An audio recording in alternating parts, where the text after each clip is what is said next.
कहा जाता है जल ही जीवन है, पर जल ही जहर बन गया। इंदौर की वो खामोश त्रासदी जिसने ना कि सिर्फ गरीब मासूमों की जानें ली, बल्कि इस लापरवाह और जानलेवा सिस्टम का वो चेहरा सबके सामने लाया, जो हमें आगाह करता है कि ये घटना, ये हादसा कल आपके शहर का भी हो सकता है। क्या गरीब होना इतना बड़ा गुनाह है कि वो जहर की जगह पानी पीने से मर जाए? एक देश दो पानी, इंदौर की वो कहानी जो हर शहर की सच्चाई है।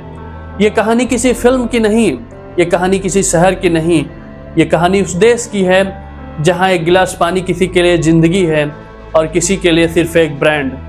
आज बात इंदौर की है, लेकिन सवाल पूरे देश से है। प्रकृति ने हमें सांस लेने के लिए शुद्ध हवा दिया, पीने के लिए पानी दिया, नदियां दी, पहाड़ दिए, जंगल दिए, और प्रकृति ने ये सारी चीजें किसी एक विशेष वर्ग के लिए नहीं दिया था। पर वक्त की रफ्तार देखिए, आज हम इतने डेवलप्ड हो गए हैं कि एक वर्ग है जो प्राकृतिक संसाधनों का दोहन करके मोटा पैसा बना रहा है, बड़ी बड़ी बिल्डिंगें बना रहा है, खुद के लिए AC, water purifier, air purifier लगा रहा है, और एक वर्ग है जो झोपड़ियों, झुग्गियों और छोटे कमरों में अपनी ज़िंदगी काट रहा है। उसके लिए सांस लेने के लिए ना तो शुद्ध हवा बच रही है और ना पीने के लिए शुद्ध पानी, और उसे जो पानी दिया जा रहा है वो भी दूषित। और इस सिस्टम की आंखें तब तक बंद रहती हैं जब तक कि ये दूषित हवा और दूषित पानी उसको लाश में ना बदल दे। इंदौर की सुबह होती है जहाँ एक तरफ ऊंची बिल्डिंगें और नींदें अलार्म से खुलती हैं, फ्रिज से ठंडी बिस्लरी की बोतल निकलती है, और वहीं दूसरी तरफ झुग्गी वाली बस्तियां जहां नींदें नहीं, चिंता जागती है, आज पानी आएगा या नहीं आएगा।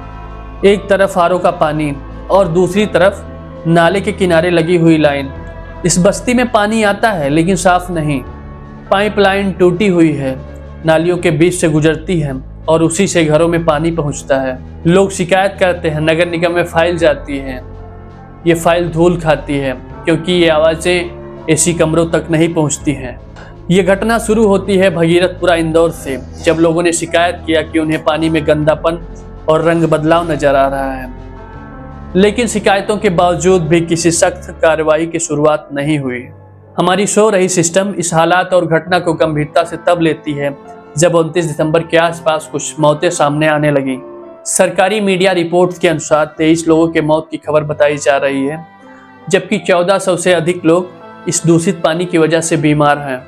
जब धीरे धीरे लोग बीमार पड़ने लगते हैं, किसी को उल्टी, किसी को दस्त, किसी के बच्चे को तेज बुखार, सरकारी अस्पताल में लंबी लाइन लगी हुई है, दवाइयाँ खत्म हैं, डॉक्टर कम हैं, और बाहर प्राइवेट हॉस्पिटल जहां इलाज से पहले पूछा जाता है पैसे। अधिकारी आते हैं, कैमरा आता है, बयान दिया जाता है, जांच के आदेश दे दिए गए हैं, लेकिन जांच रिपोर्ट आने से पहले कई घरों में मातम पसर चुका था। किसी माँ का बच्चा नहीं बचा, किसी परिवार ने किसी अपने को खो दिया, किसी मजदूर की कमाई नहीं बची, और सिस्टम वो अगली खबर की इंतजार कर रहा है। सरकार को मुआवजे का ऐलान करना होगा और विपक्ष को सरकार के खिलाफ आवाज उठाना होगा। ये सब तो होता रहेगा, लेकिन इस सवाल का जवाब किसी के पास नहीं होगा कि जिस माँ ने अपना बच्चा खोया है, जिस परिवार ने अपना सदस्य खोया है, क्या वो उसे वापस मिल सकता है? क्या गरीब और कमजोर के जीवन की कोई वैल्यू नहीं? उसका जीवन और उसकी मौत इस सिस्टम के हाथों में है।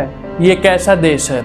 एक भारत वो जहाँ बिस्लरी की बोतल 20 रुपये है, और दूसरा भारत वो जहाँ पानी जहर है लेकिन मजबूरी में पीना पड़ता है। एक वर्ग वो जो हाइड्रेशन पर बात करता है, और दूसरा वर्ग वो जो जिंदा रहने के लिए दुआ करता है। साहब, हमने कौन सा गुनाह किया था? हमने तो बस पानी मांगा था, जहर नहीं। उस माँ की आवाज़ शायद किसी रिपोर्ट में दर्ज नहीं होगी, लेकिन यही आवाज़ इस देश की असली सच्चाई है, जहाँ हर गरीब और कमज़ोर के दर्द को मुआवजे से तोल दिया जाता है, पर उस गरीब और कमज़ोर समाज को यह आश्वासन कभी नहीं दिलाया जाता है कि उन्हें स्वास्थ्य, शिक्षा, आवास और खाद्यान्न जैसी समस्याएं या ऐसी अनहोनी आगे से कभी नहीं होगी। क्योंकि ये सिस्टम ही ऐसा है, जब कुछ गलत हो जाता है तो उस पर तुरंत एक्शन लिया जाता है, पर ऐसी कोई अनहोनी या लापरवाही पहले से ना हो, इस पर कोई सख्त कदम नहीं उठाया जाता है। ये कहानी इंदौर की है, लेकिन कल आपके शहर की भी हो सकती है। जब पानी वर्गों में बटा रहेगा तो विकास सिर्फ कागजों में रहेगा, धरातल पर नहीं।